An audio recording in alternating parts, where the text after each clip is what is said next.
votre podcast de la voix du mental à la voix de l'intuition. Tous les jeudis à 18h.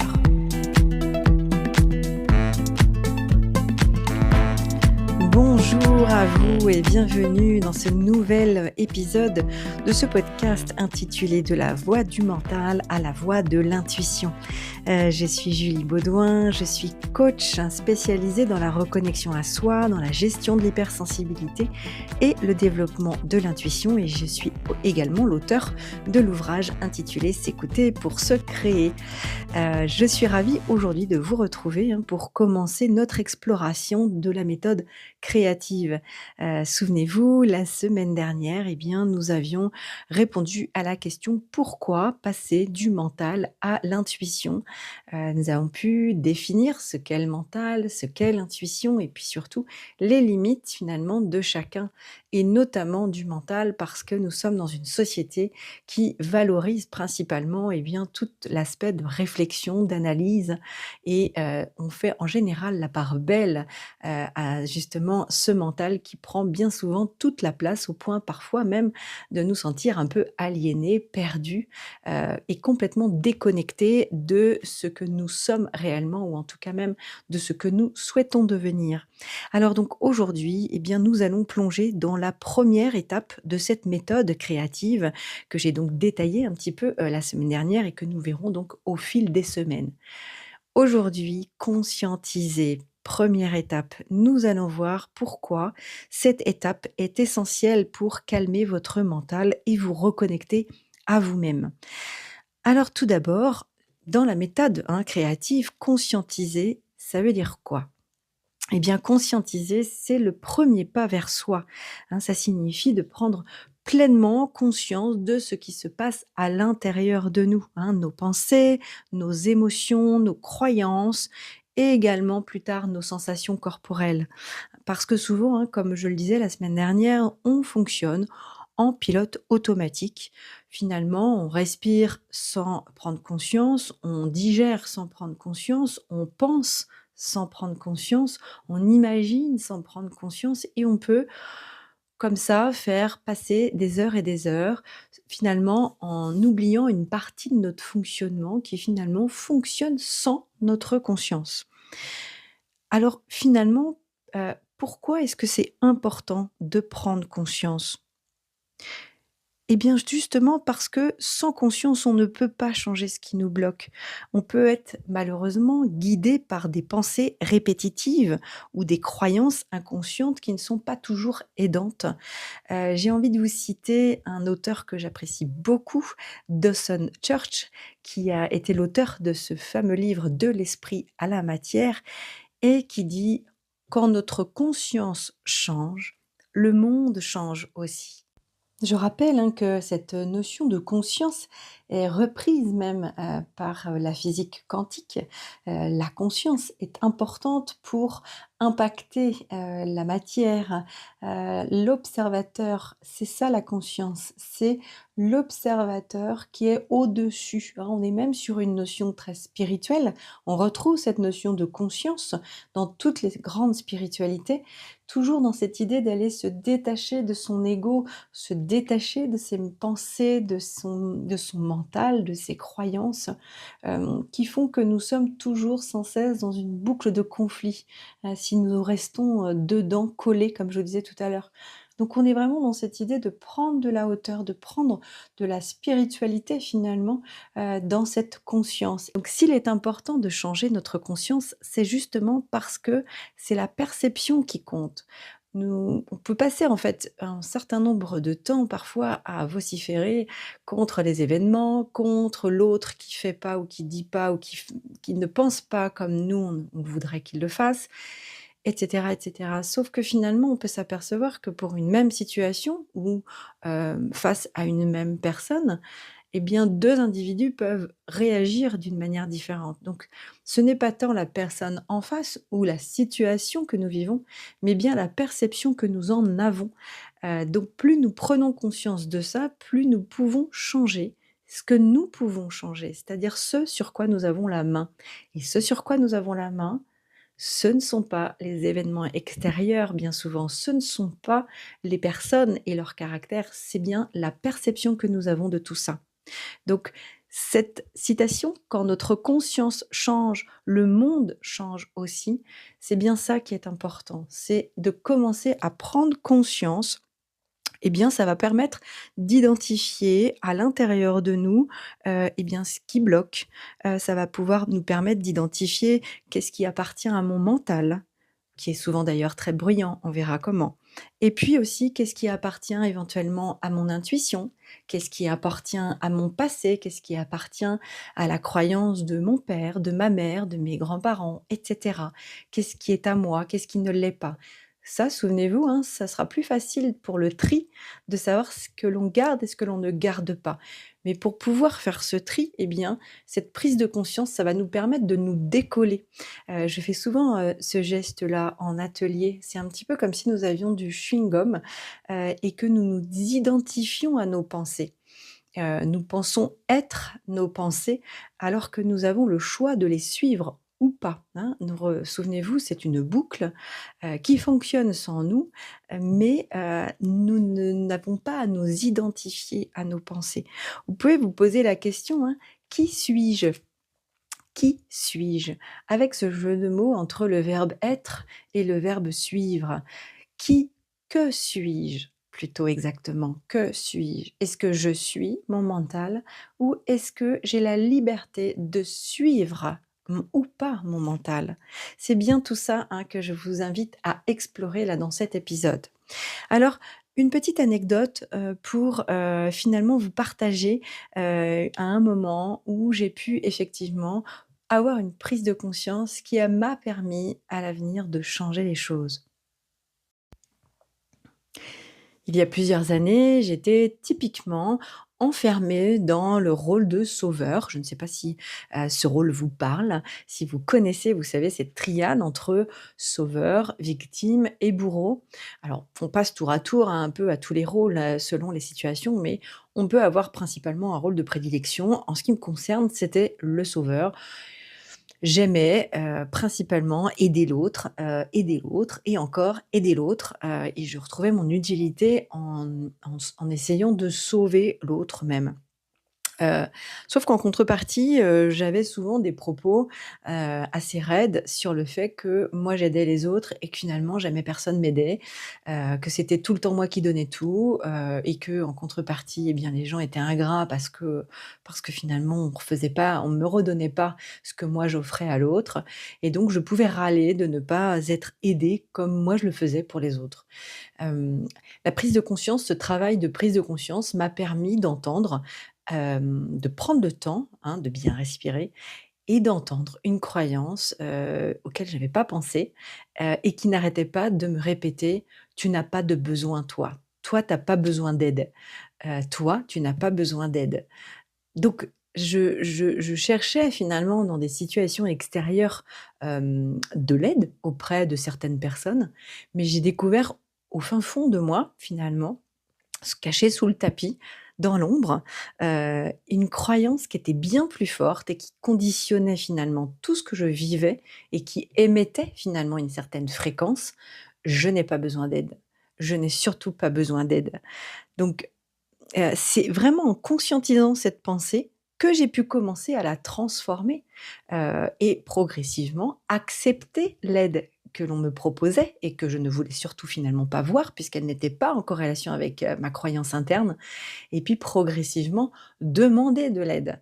Alors même qu'au départ ça allait à l'encontre de mon rôle de sauveur qui finalement sauve les autres sans avoir besoin d'aide.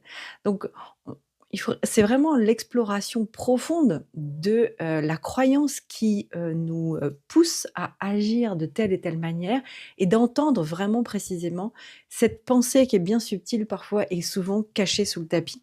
C'est ce qu'on appelle l'ombre un petit peu, hein, c'est un terme qui a été utilisé par, Carl Gustav Jung. Notre ombre, c'est tout ce que l'on ne veut pas voir, et que l'on ne trouve pas joli ou en tout cas qui dénote de l'image de ce que nous faisons de la perfection ou de l'image que notre environnement attend de nous. Parce que souvenez-vous, nous ne pouvons pas contrôler l'autre ni les événements extérieurs, mais comme le dit si bien Dawson Church, quand notre conscience change, le monde change aussi. J'ai pu quitter ce rôle de sauveur grâce à la prise de conscience de ma pensée bien profonde, de ma croyance interne. Donc c'est vraiment la prise de conscience qui met en lumière les choses et qui permettent ensuite de changer. Alors, les obstacles à la prise de conscience finalement, pourquoi est-ce que c'est pas si simple? Là, moi, je vous parle de quelque chose qui a pu mettre en lumière quelque chose, une croyance donc qui finalement, venait parfois être un petit peu douloureux dans le quotidien. Pourquoi ce n'est pas si simple que ça, hein, de prendre conscience tout simplement des choses, des événements, des pensées qui nous habitent et pour pouvoir justement mieux développer son intuition? Alors aujourd'hui, on va évoquer les 4 principaux obstacles, hein, à la prise de conscience. Donc en premier lieu, nous avons le bruit mental. Et oui, finalement, le bruit mental, eh bien, il va agir comme une radio bruyante qui diffuse en continu des pensées automatiques. Hein, souvenez-vous, la semaine dernière, j'ai évoqué, hein, le fait que nous avons à peu près 60 000 pensées par jour, et que ce bruit, du coup, en continu, eh bien, ça peut rendre, difficile finalement l'identification à ce qui se passe à l'intérieur de nous, hein. Donc la prise de conscience doit venir se décoller, comme je vous disais tout à l'heure, hein, comme si, on se décollait vraiment d'un costume, heu, qui nous colle à la peau. La prise de conscience doit pouvoir se décoller du bruit mental. Mais ce bruit mental est un obstacle majeur à la prise de conscience parce que on peut vite se laisser, complètement, engourdir finalement, hein, par cette boucle, pensée, en continu. De là à ne pas pouvoir avoir de prise de conscience. Le deuxième obstacle, eh bien, ce sont les croyances limitantes. Si je répète en boucle, eh bien, je ne suis pas capable, j'ai pas le droit de suivre mes envies, je suis pas autorisée, de pouvoir, suivre le chemin, ou la voie, qui est bonne pour moi, et cetera. Eh bien, finalement, c'est un frein. On ne va pas se sentir autorisé à finalement aller vers une prise de conscience pour pouvoir se libérer. Rien que l'idée que cette prise de conscience puisse nous libérer de nos croyances, de nos programmes, ou de nos pensées, eh bien, on peut entre guillemets, «s'auto-censurer» finalement et laisser plus de place à cette croyance, que finalement à l'autorisation de cette liberté. Parce que quand on prend conscience et qu'on se détache de nos croyances et de nos pensées, eh bien, on gagne en liberté. Mais si vous avez une croyance plus forte encore qui dit que vous n'avez pas le droit d'être libre, vous n'avez pas le droit, d'être heureuse, que vous ne méritez pas, d'être, finalement ce que vous avez envie d'être, cette croyance sera un frein majeur à la prise de conscience. Mais finalement, ce sera aussi un très bel exercice d'aller vérifier quelles croyances vous empêchent de, prendre conscience. On en reparlera tout à l'heure. Troisième obstacle, eh bien, on disait, hein, les émotions qui sont un peu refoulées, tout ce que nous avons voulu, ignorer, hein, parce que tout ce que nous ignorons, eh bien, ça peut, là aussi, être, un obstacle à la clarté mentale. Si on cultive des émotions grandissantes, et qu'on est, un petit peu comme une cocotte minute, nous avons toujours des émotions. Or les émotions, on le verra plus tard, hein, ce ne sera pas l'objet aujourd'hui, mais en tout cas, les émotions nous informent et elles doivent circuler. Lorsqu'elles ne circulent pas, elles se sclérosent finalement à l'intérieur de nous et elles nous occupent une grande partie. Elles nous prennent de l'énergie et elles nous occupent une grande partie de notre esprit. Donc là encore, c'est vraiment un obstacle à la prise de conscience.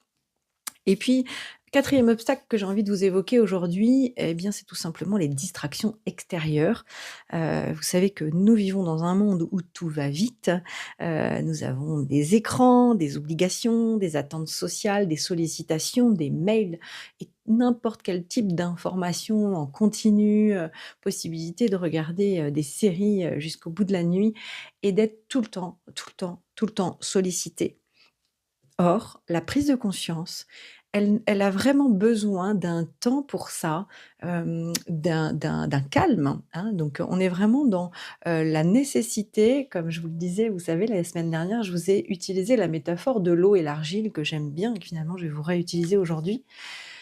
Si vous ne prenez pas le temps, de, poser, un petit peu votre intérieur finalement, eh bien, la prise de conscience va être difficile parce que vous allez porter votre attention sur l'extérieur, quel qu'il soit, sur des distractions de tout type et non pas, sur le focus intérieur. Si vous ne revenez pas vers votre intérieur, ce sera difficile d'être vraiment dans cette prise de conscience de: «Quelles sont les pensées qui me traversent? Quelles sont les croyances qui me guident?» Alors que c'est vraiment ce que nous enseignent parfois les grands maîtres, spirituels, hein, de se reconnecter, pour vraiment se reconnecter au grand tout et à l'autre même d'une manière générale, eh bien, il convient avant tout de diriger son attention vers notre intérieur, vers notre soi, pour vraiment réapprendre à se reconnecter à soi, pour ensuite, de cœur à cœur, se sentir connecté à l'autre, sans jugement, hein. Donc, la reconnexion à soi demande un temps et effectivement, un «effort» entre guillemets, une rigueur, de couper, tout type de distraction, au moins pendant un temps.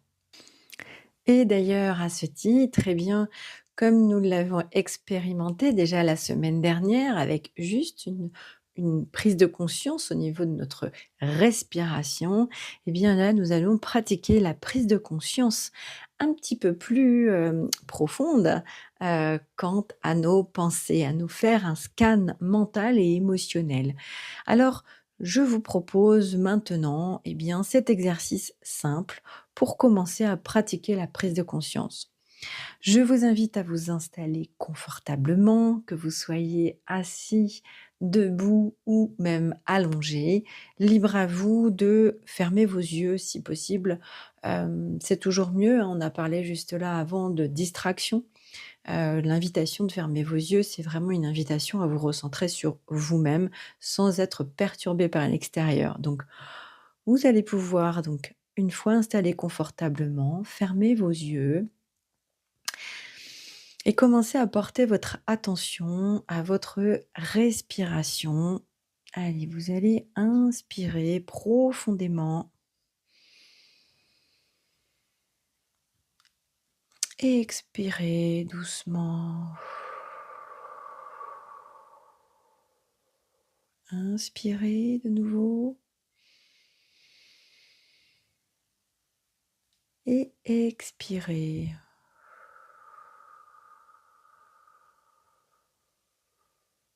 Encore une fois, on inspire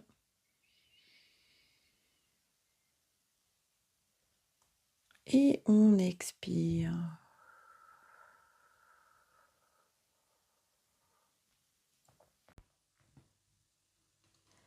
Pour commencer, je vous invite à prendre conscience de votre place dans l'univers. Commencez à vous détacher de votre corps, de la personne que vous êtes et observez votre place unique,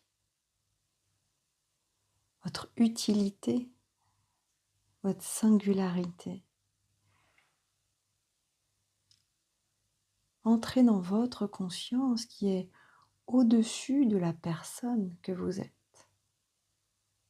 et observez votre place dans l'univers. Vous êtes baigné dans ce champ informationnel qui nous relie tous les uns avec les autres.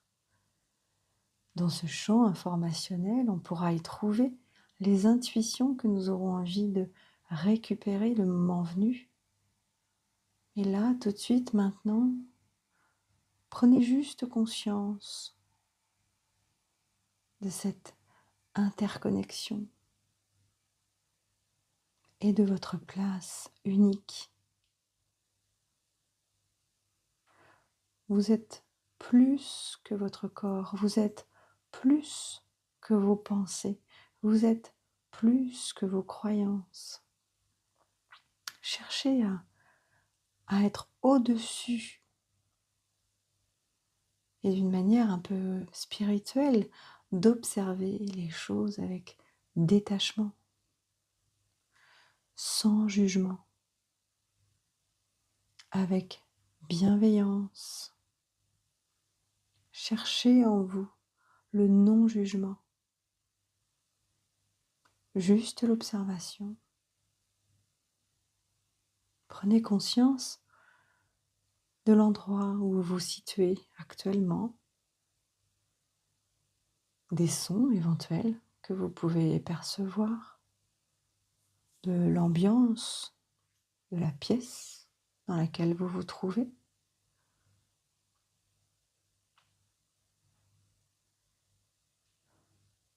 Ressentez tout ça, ressentez autour de vous peut-être de l'air, peut-être du chaud, peut-être du froid. Et vous allez tranquillement reprendre conscience de votre corps, de votre être et de votre positionnement là, maintenant. Cela peut être assis, debout ou encore couché.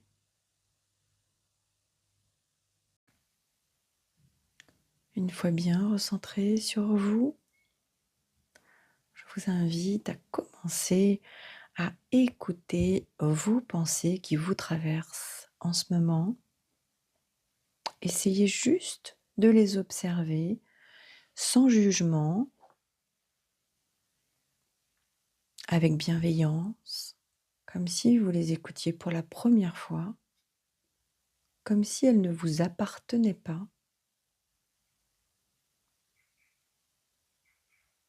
Vous regardez ce flot de pensées, ou peut-être cette pensée récurrente,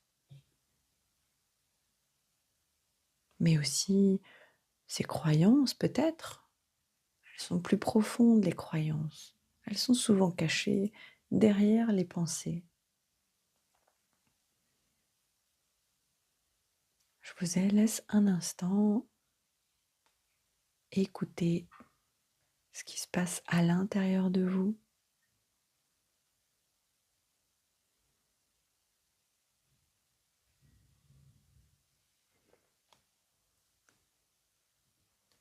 Si aujourd'hui vous n'entendez rien, c'est OK. C'est tout à fait normal. Prendre conscience est un entraînement. Essayez de voir si vous arrivez dorénavant à prendre conscience de l'émotion présente actuellement, de l'émotion ou des sentiments qui seraient présents aujourd'hui en vous. Peut-être que c'est de la sérénité ou de l'agitation ou encore quelque chose de plus subtil. Observez. Soyez présent en tant qu'observateur de votre mental et de votre état émotionnel.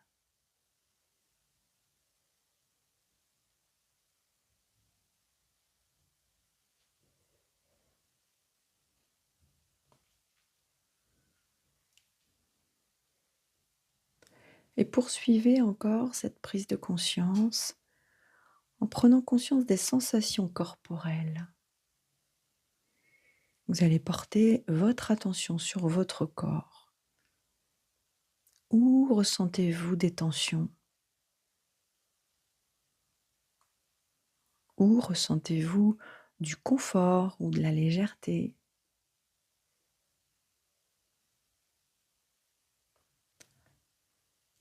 Peut-être que vous avez pu percevoir où se loge telle émotion dans votre corps et où se loge telle pensée et croyance dans votre corps. Notez. Juste observer.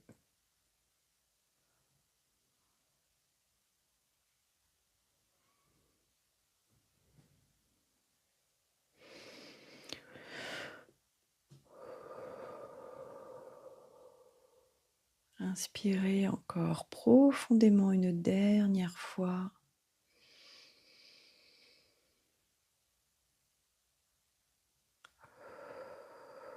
Et lorsque vous serez prêt, vous pouvez ouvrir tout doucement vos yeux et revenir.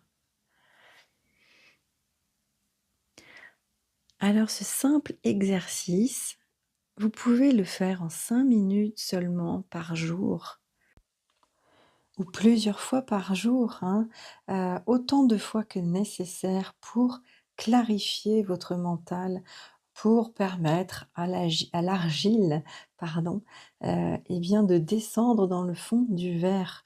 Donc souvent ça peut être utile cet exercice, et bien quand, quelque chose vous a vexé, énervé, les choses ne se passent pas comme vous voulez et que vous n'y voyez plus clair, vous ne trouvez pas de solution, et bien calmez le mental pour mieux percevoir.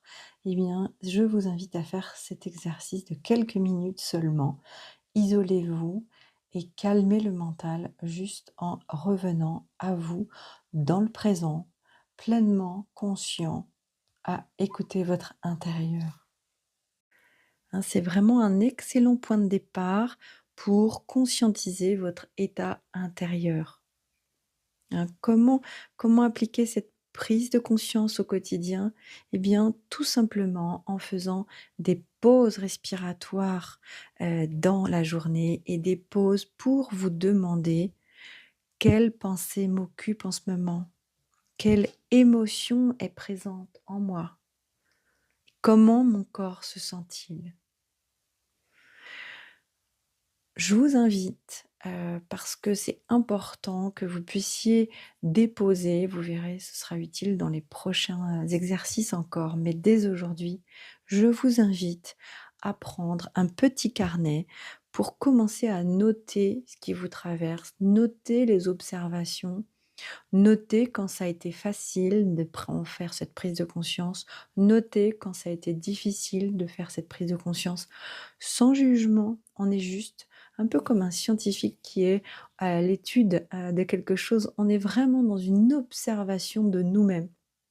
Donc, pas de jugement, avec bienveillance, aucune conclusion hâtive. On n'est pas là pour ça, on est juste là pour conscientiser, hein, donc se décoller. Et pour se décoller, on doit se désidentifier et être l'observateur. Plus vous allez prendre conscience de votre état intérieur, et bien plus vous pourrez calmer votre mental et créer un espace pour que votre intuition se manifeste, hein. Donc, la prise de conscience, elle est importante. Répétez, au quotidien, cet exercice, hein, comme je vous l'ai demandé la semaine dernière avec juste la respiration. Eh bien aujourd'hui, nous avons exploré ce qu'est conscientiser. Pourquoi? C'est la première étape de la méthode créative, et puis surtout, comment, commencer à pratiquer, hein. Prenez 5 minutes par jour pour faire un scan de vos pensées, de vos émotions et de vos sensations corporelles, tout en portant votre attention aussi sur votre respiration. La semaine prochaine, nous parlerons de la deuxième étape de la méthode créative qui est ressentir. Nous verrons pourquoi se reconnecter à ces sensations est essentiel pour calmer le mental. En attendant, je vous souhaite une très bonne fin de journée et je vous dis à très bientôt.